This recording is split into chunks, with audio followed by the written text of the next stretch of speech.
back to Sugarpienellie. So today you get to learn something right alongside me. I thought if I'm going to do this and learn about this little machine that my husband surprised me with, if I'm going to learn about that today, I thought I'd go ahead and share it with you too. Now, maybe you already own the machine. I don't know. You might know everything about this. Could maybe give me some pointers. If so, put them down in the comments. If not, you can learn here with me today. So this is a dough mixer. It will mix your dough for you, and you can do some fermentation in with this. It is great for pizza dough, bagels, things like that. You can make Italian breads. It actually comes with a few recipes to get you started. That's the one that we are going to follow today for the pizza crust. I thought that I would just throw together a simple little hamburger and cheese pizza, and let's play with this for a little bit. So now when you first get the instructions, I've noticed that for the pizza dough, everything is like, say for the flour, it says 400 grams. I have already converted all that for you, okay? I hate it when I get that on something and it's not in cups for me. It just makes it so much quicker. But I've got everything converted for you. So for the pizza crust, for this machine, you will need 3.5 cups of low gluten flour, 1 cup of warm water, 1/2 teaspoon of sugar, a teaspoon of active dry yeast, and then 1.5 teaspoon olive oil and 1 teaspoon of salt. So I had an extra bowl out here, see? I didn't know, but it says put all the ingredients into the mixing bowl, close the cover, and set the time to 9 minutes for kneading. Split the dough into 2 to 4 pieces from the bowl. Roll into pizzas, round or rectangular, on a powdery surface, and place them on a baking sheet or pan. Then sprinkle the ingredients, whatever you want on your toppings on your pizza, and bake that for about 20 to 25 minutes or until golden. So there's no like rise time for this. That's awesome. So like, you know how most pizza doughs, even if you're doing the rapid rise, you still got to put it on your counter for like 30 to 45 minutes, maybe an hour before you can bake.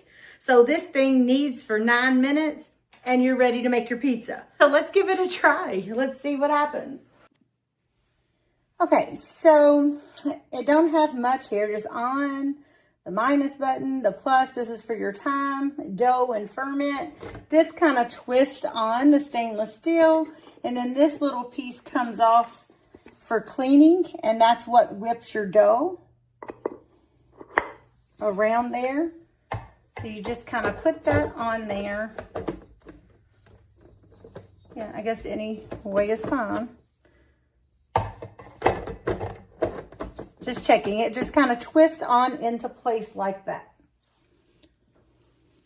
Okay, so 3 1/4 cups of flour. So 1, 2, and 3. So I'm just using just a little bit of the all-purpose. It's unbleached flour from Kroger, and we're just going to see how that does with that, okay? 1/2 teaspoon of sugar.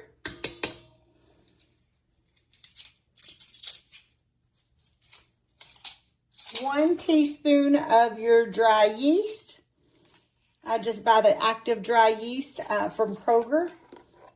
So a teaspoon of this.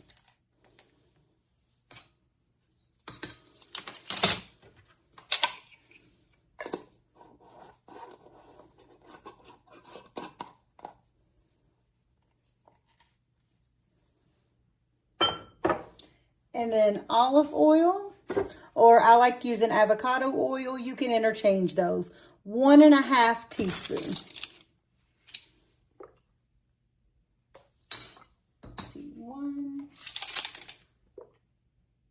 1.5 teaspoons, and then a teaspoon of salt.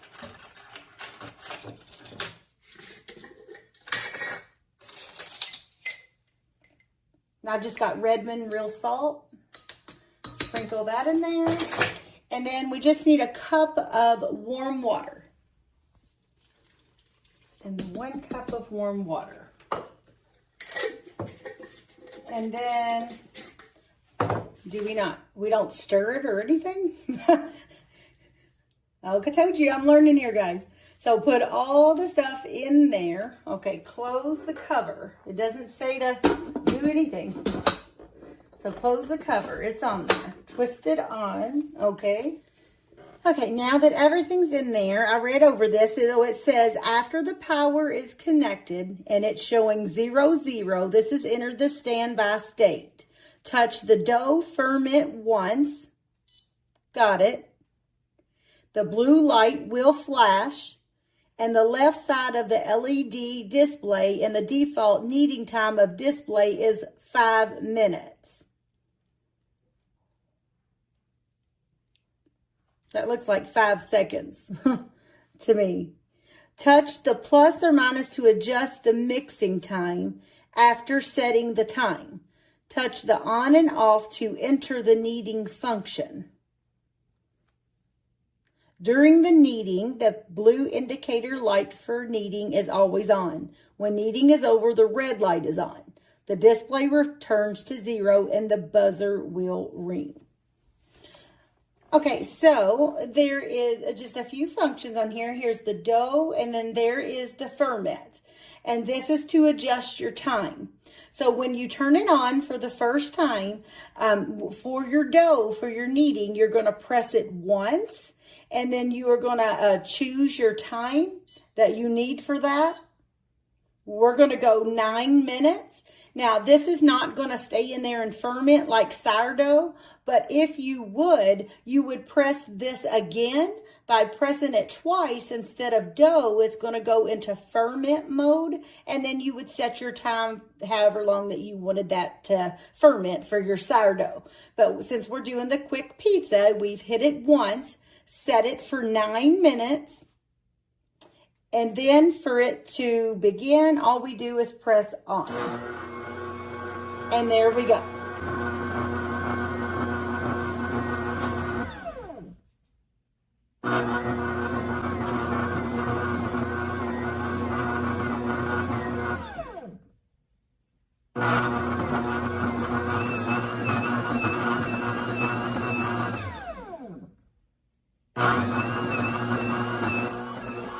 So that's exciting, huh? So we're just going to let this do its thing. It's counting down for me already to 8 minutes. So we're just going to see how this goes. But this is pretty cool. And in this thing here, they give you a recipe also for white toast, soft poppy seed bagels, and Italian herb breads. So yeah, that's something to try out. You know I'll be trying out that Italian herb bread, okay? You know me and my breads. Yeah, it's already looking like a clump of dough.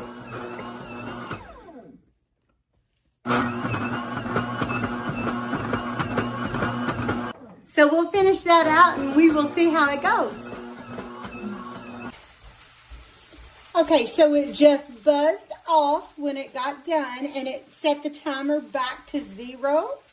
So if you hear something in the background, I went ahead and got the hamburger on browning so I can go ahead and have that done. Guys, this was so quick. I barely had time to clean up my counter mess for you guys because I like to kind of keep everything tidy and neat and everything. I don't know how hard video it is. You got to clean up this, you got to clean up that. I try to keep everything presentable for the videos. It's hard work. But anyways, here we go. So we've got this ball of dough. And I will check, that being stainless steel, it's kind of like the mixer I have over there, the KitchenAid mixer. I'm wondering if you could just throw this in the dishwasher, but I will check on it to be sure. I'm assuming the lid probably you're going to want to do by hand since it's plastic, but I'll check on that. But anyways, here we go. We are going to roll this out. It says a floured surface. And let's just put a little, this flour here.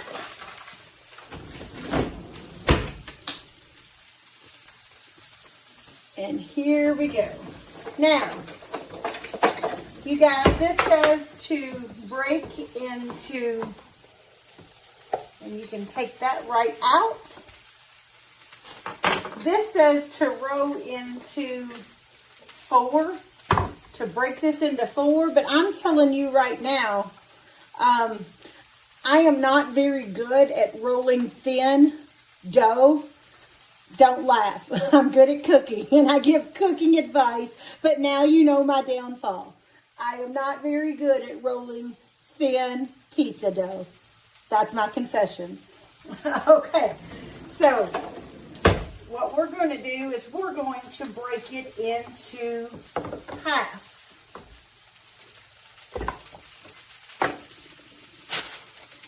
And we'll get it as thin as possible. But this feels good is what I want to show you. It really did knead that up well. It feels great.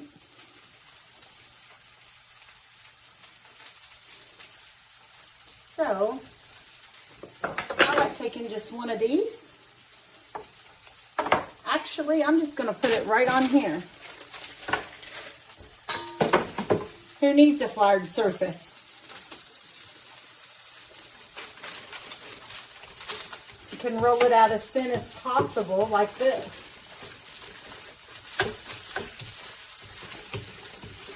And for a mini, I think this held quite a bit. You could probably put some more than that in there. Because I've seen other recipes for bread that was like way more than that in there.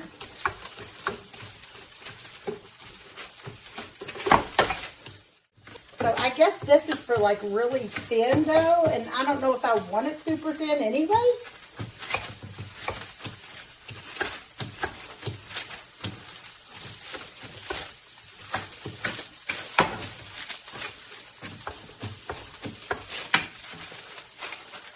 Yeah, you could put this here.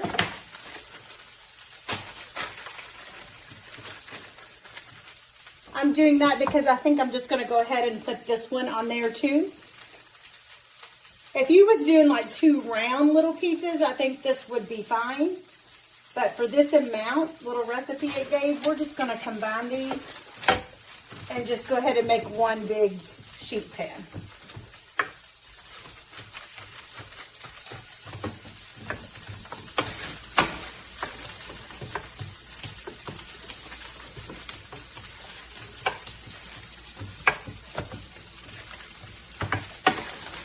And for you people out there that is great at making dough and you're laughing at my combining little pizza skills here, go ahead and laugh, okay?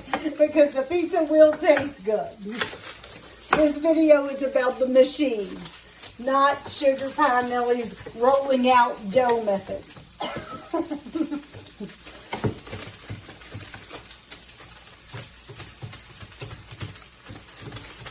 We're just going to do one big sheet pan pizza.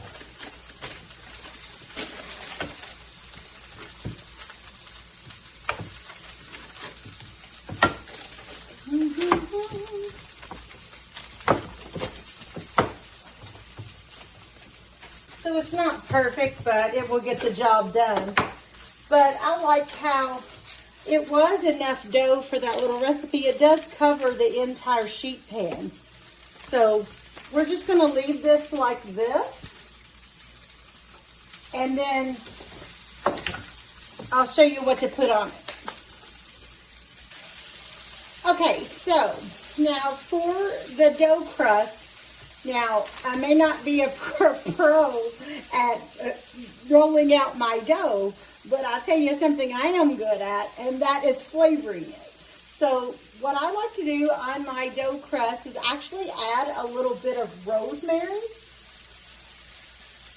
And this is the secret to making homemade pizza taste like it comes from the restaurant. You add a little bit of rosemary to here first. If ever you're wanting a little bread, you can actually bake this and put the rosemary on there, and that is so good bread. You could dip that in a little olive oil and garlic. It's so good. So here's that. And then I just like using the Prego with meat. That is my favorite pasta sauce if I'm buying that commercially. The majority of the time I do make my own, but sometimes in a quick little thing like this or whatever, I will use this. And that's the very best brand I have ever gotten. And I have tried to get other brands from the store, and my kids will go ballistic. This ain't good. I don't like that. But this is the best.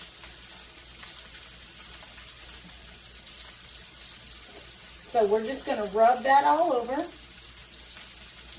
A lot of people don't know that you can use spaghetti pasta sauce for pizza sauce. Even though technically it's for spaghetti. They don't realize you can do that, but basically it's the same thing. Crushed tomatoes with spices, duh. So anyways, I go ahead and put this on here. And then we're going to put our hamburger once it's brown. All I did was put the hamburger in the skillet, and I sprinkled it with just a little chipotle seasoning. And it's Mrs. Dash Southwestern chipotle I like using. I just sprinkled it with that, and I'll put that on top. A little shredded cheese. One of the kids don't like onions, so I'll leave those off. Now, if it's for you and your family and you prefer onions, you could put onions. I am going to dice up a few tomatoes, or maybe even look at a can of diced tomatoes. I might do that. And sprinkle that over the cheeseburger pizza. I think that would be a good idea. Now, the leftover of this, do not let that go to waste.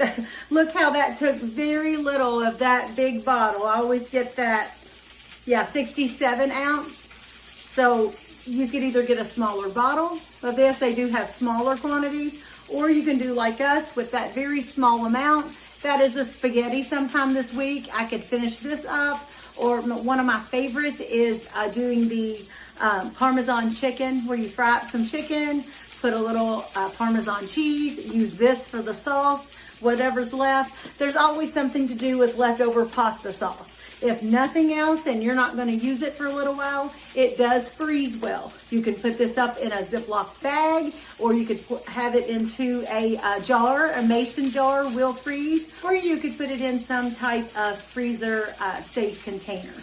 Okay, but don't let this go to waste. Y'all want to hear something funny? So my son walked through and he's like, why are you telling on a YouTube video something you're terrible at? Making my pizza crust. I'm sorry. I cracked myself up.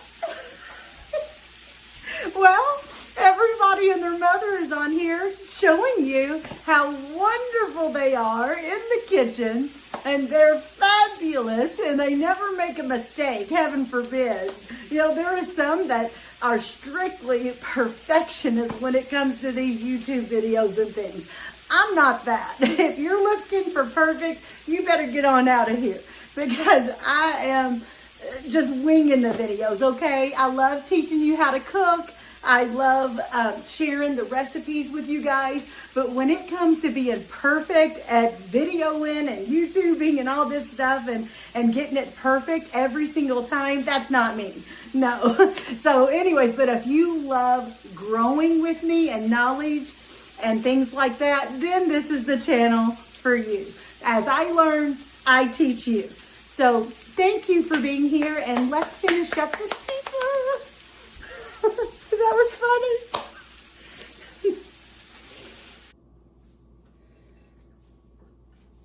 Okay, so I went ahead and strained my hamburger, and I'm just going to put that all over the top.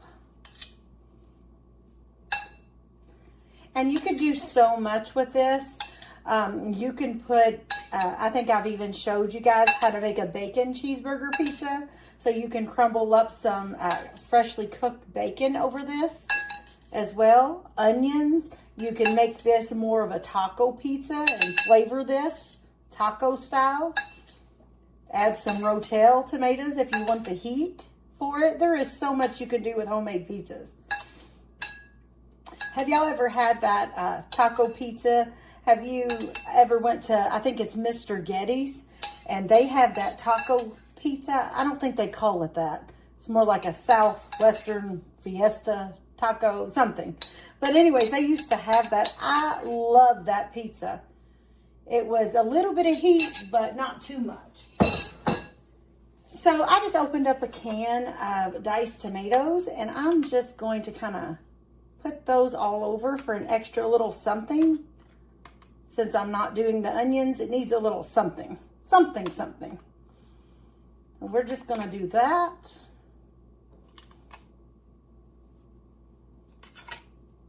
A little extra tomatoes. I did strain this when I opened up this can. You don't want all that juice in there. So I strained that and put that in the chicken bucket. So, and then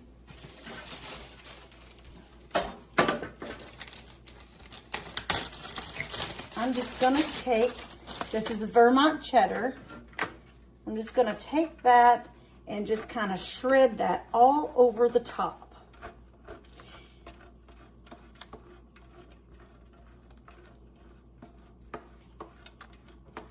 And then if you don't have parchment, I do suggest buttering or placing a little oil on your pan so your dough don't stick to your pan. But parchment makes it so easy. Okay. I've got that slathered in enough cheese, I think. So I'm going to bake this in a preheated 400-degree oven. And we will see how it does, and I'll show you how this crust does when it comes out.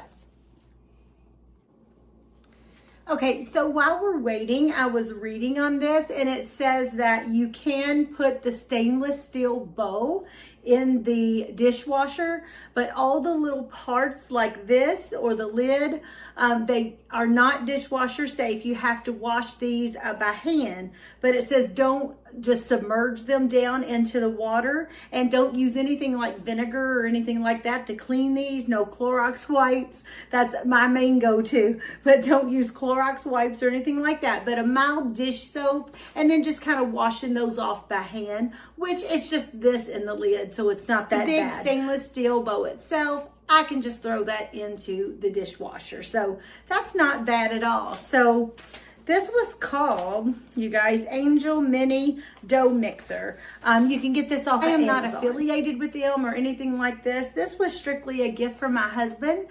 He surprised me with this. And so this is my first time using the machine. And anyways, it's a lot of fun so far. So I am hoping that if the pizza turns out really well, I'd love to try the Italian bread recipe for it, and then try my hand at letting it stir up my sourdough for me. Now, I'm very particular about my sourdough, so that will be the telltale all if it works well or not for that. But yeah, so anyways, that is the care instructions if you're wondering. So I just wanted to give you a peek at the bottom, how it browned up for me. That looks very good.